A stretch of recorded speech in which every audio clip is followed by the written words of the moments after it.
All right, so let's jump right into the March 2025 real estate market update for the Triangle area. Um, these are a handful of critical data points that we in the industry, as professionals, as realtors or lenders or investors or consumers, right, need to consider when we're looking at marketing a property or making a decision as a consumer, whether it's time to stay put or if selling makes sense, if buying makes sense, if renting makes sense, etc. So these are a handful of key data points. I try to operate my business from a data forward perspective, and these are just some of the important things to consider when we're trying to make a judgment call on the overall on the market and kind of what it's telling us. So for March 25, now this is going to be a 10,000 foot view. So we're going to talk about all home types, new construction, resale homes, and we're going to talk about the entire Triangle area. So if you want any of this information on a hyper localized scale, something in your city, your zip code, your exact neighborhood, etc., I'll be happy to run the numbers for you and let you know kind of how things are looking. So the first thing that we want to kind of look at when we're talking about the health or the state of the real estate market is the average sales price, right? What's going on with home values? So in the month of March, the average home sales price was $399,250. Now, that is an average across all home types. So that's including townhouses, condos, single family, etc. And that is about dead even, actually, with March of 24. So year over year, that actually is pretty stagnant. So not much change up or down there at all. So it shows us a little bit that, especially when we're talking about the years prior, the handful of years prior, that the market's cooling a little bit, right? We're not seeing the crazy 10, 15, 20, 25 or more percent increases in the sales prices, average sales prices and home values that we were seeing, which, I mean, let's be honest, that's pretty unsustainable anyway. You know, every seller wants top dollar, every buyer wants a deal, and you know, somewhere in the middle, striking a healthy balance is good for the overall market, in my opinion. So, $399,250 average sales price. Now, the second data point that we're going to look at is the number of home sales. So how many homes actually sold in March of 25? That number is 3,070. Okay, so that is a 1.9% decrease from the year prior, right? So what's that tell us? So we're seeing values kind of taper off, right, and stay steady where they're not going down, but you know, we're not seeing the crazy jumps anymore, which is fine, and we're starting to see the amount of homes selling slightly decrease over the previous or from the previous year. A lot of variables for that. Obviously, there's some volatility in the market at a worldwide level right now with some things going on. But, you know, interest rates have also been a pretty hot button item for a bit, right? We saw rates go from very historic lows up to, you know, they were scratching 8% and that sort of thing. So they're starting to come back down, but you know, interest rates are going to cool things a bit as well. The next data point to consider here is going to be how many new listings are coming to the market, right? So how many home owners are putting their property up for sale, right? And that was 5,005. So 5,005 properties in the month of March came onto the market. And that is a 21.3% increase over the previous year. Now, for the past handful of years, we've been talking about inventory shortages and these crazy low inventory rates, and everything's selling immediately. Buyers have no shot at getting a home, this, that, and the other, right? Crazy competition, and there's nothing on the market. So we're seeing the amount of sales taper off and go down just a little bit, and we're seeing the amount of new homes for sale going up. I mean, 21.3% is pretty significant, so that's a pretty good jump. So that means there's a handful of things, right? We're starting to see new construction ramp up, so that's probably a big contributing factor to that. And anybody that's driven around the Triangle area at all, you already know there's construction going on everywhere. So, COVID, post-COVID, we saw the supply chain issues and material shortages and that sort of thing, and new construction took a huge hit for a while, and we're starting to see a healthy rebound of that. So a lot of new construction homes out there coming on the market, and I'm sure there's also a lot of sellers that now is starting to make more sense. So you've got a lot of new listings, new properties coming on the market. So it's great. It's adding to the inventory.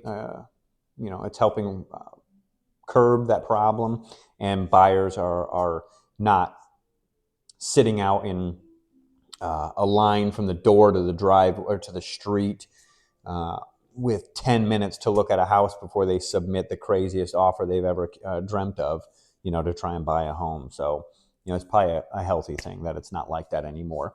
A few moments later. Wow. So that kind of leads right into, we talked about inventory levels a little bit, but there's a couple data points that kind of matter when you're considering inventory levels. So first, the kind of obvious is how many homes are there for sale? And that was 8,750 homes for sale in the month of March. Now that is a 42.3% increase over March of 24. So we've got a lot more houses for sale. Again, as I kind of already touched on, I'm sure new construction is contributing to that considerably, but we've also got a lot more houses on the market. And everything isn't selling in 5 minutes like it was a few years ago, right? So buyers have a much better selection out there. Sellers and agents need to have a much more realistic and data-focused and objective perspective and strategy when trying to market a home coming onto the market, or trying to position it so that it will sell. But we've got a lot more houses for sale, so there's a lot more competition, a lot more options for buyers to choose from, and homes aren't selling in 8 minutes like they were before. So there's actually, and this is something I'll pay attention to this. So there's a data point. So how many months supply do we have? So if no new homes came on the market, how long would it take at the current rate? How long would it take for all houses to sell, all homes to sell, and there be nothing on the market, right? This data point is called the absorption rate. So how many months worth of inventory do we have? And that number was 2.8. So we're getting close to having 3 months worth of inventory if no new homes come on the market. Now that's a 33% increase from the year previous. And, if we go back a couple of years, we start looking at late 2020 all the way through mid 2022, that number was less than 1 month, 1 month or less. So at one point we had, maybe 15 to 19 days worth of homes on the market, which is why we saw the crazy competition, the crazy offers, the crazy lines, the crazy conditions that buyers were going through to try and secure a home. I think it's a good thing that that's behind us. I don't think that that's, obviously sellers and some folks made some money during that time, and they were pretty happy that it was easy to sell their house, but it's not really a sustainable market. So it's good. We've got more inventory, and it's not that 2.8 months is a crazy high number. So buyers are having a bit better time being able to get their offers accepted and having more options to choose from on the market. So another huge data point that kind of dictates kind of the values that homes are selling at, right? Because it's a direct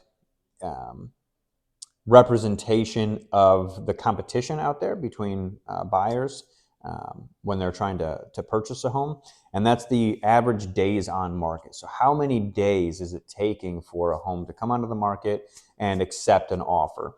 And that for the month of March, was 17 days. So it's still not a very long time. We're talking, a little over 2 weeks, 2.5 weeks to get a house on the market and accept an offer and sell it. So that is a 70, that's crazy, 70% increase over the year prior, which was at 10 days. During those crazy months, like I said, kind of late 20 to mid 22, we were seeing that number at 5, right? Less than a week, homes were on the market.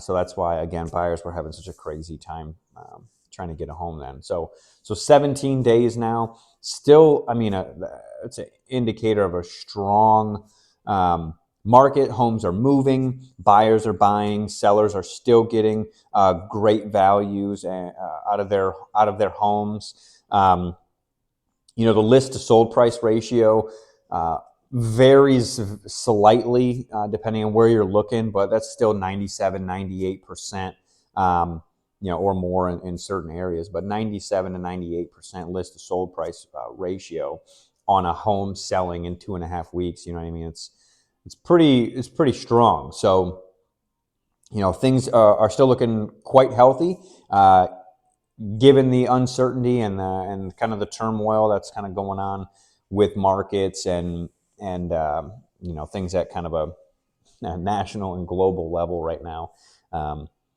Overall, things are looking pretty solid. So, kind of what does it all mean? Well, some of this means that your home isn't just a blank check anymore, right? Gone are the days of just slapping your home on, going to Zillow, says my home's worth $500,000, so let's put it on the market for $650,000, and then it sells, 19 minutes later for $710,000 instead, right? So those days are gone. A lot of people, a lot of realtors got their license during that time, and kind of had a lot of unrealistic expectations or unrealistic example of how things would be long term. So I think it's incredibly important that, especially as a consumer, that you work with an agent who understands some of this data, right? Understands that it's paramount to price and position your home in the market amongst the competition and with real data. If you're trying to sell your home, and as a buyer, it's incredibly important to have someone advocating on your behalf who also understands this data and understands what it's going to take to secure a purchase for you. That doesn't necessarily mean go and find an agent who's been doing this for 30 years. As someone who has not, my background is in tech. This industry is full of outdated and archaic processes. So that doesn't mean that just because someone's been doing it a really long time that they're good, bad, or the other. It just means that, well, they've been doing it a while. So I think it's most important that you find someone who is committed to doing an exceptional job, right? Someone that has an actual strategy and can communicate it to you and can show you why they have that strategy. Anyway, if anybody has any questions or would like to see some of this data at a more localized level, I'll have my contact information on the screen. feel free to reach out. I'd be happy to run numbers for you, let you know what things look like in your area, what things might look like for your specific home. And otherwise, I'll be doing this every month. It's the first time I've done some of this research and put it on YouTube here or on the internet. This will go in a few places, but this is something that I'll do every month, and I'll be a little less long-winded each time. But yeah, thanks.